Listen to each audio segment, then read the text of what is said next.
My name is Douglas Crandall, and I'm currently pastor of Zion Gospel Temple, located here in East Providence, Rhode Island. The congregation experienced this ministry, Change of Plans God's Way. I'm a 65-year-old person. It opened to me the predicament of a whole generation of youth that's in this country on the streets, no jobs, no place to go, nothing to do, and so drugs provided the only monetary opportunity for them to get ahead, to make a life.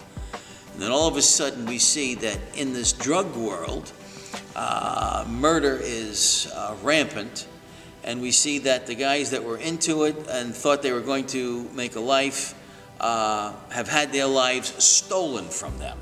Satan tricked them.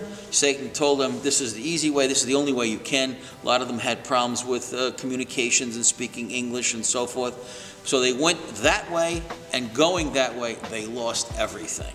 Satan stole their life. My name is Alan Pangburn, and I am the pastor of Praise Tabernacle Church.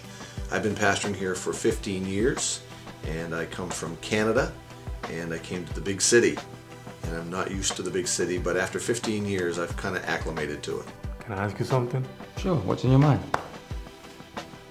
How can you do all these things and believe in something so dearly without being able to see him?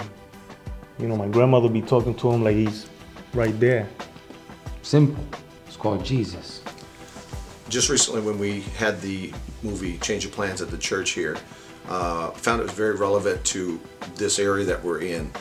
Because it's a city area, we have a lot of gangs in the area, and over the last few years we've had a lot of gang killings and young people, and so I felt it was very relevant for this part of the world, especially, or any inner city where you have young people that are enamored by gang life and the money, and they think it's cool, and it's in our rap music today, but it's just really relevant to speak to them from another point of view, to show them what it is, what it's not, and also the alternative and what Christ can do in a life, and to give a young man or a young woman the bravery to come forth and say, you know what, I'll stand for God, even though they sometimes feel all the pressure to be like everybody else in their community or in a gang.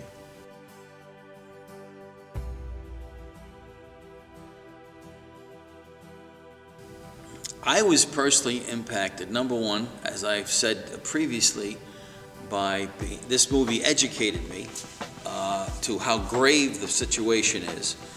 But I was impacted when I saw that the message of the gospel and the power of the gospel, I've been preaching the gospel all my life, but it really affected me once again.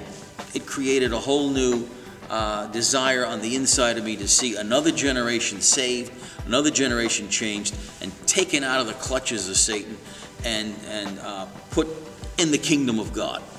And so I was impressed greatly by the work that was done and how these facts were portrayed in this movie. They were portrayed from a Christian point of view, of course, and it was powerful. I was impressed by it, and my life was impacted by it, just showing me the great need for this generation.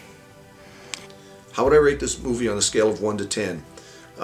I have to rate this movie as far as a Christian movie, and from being a kid seeing the Billy Graham movies and the Rich Wilkerson movies and some of the even the Dave Wilkerson movie Cross and Switchblade. Cross and Switchblade in its day was the biggie as far as a gang movie.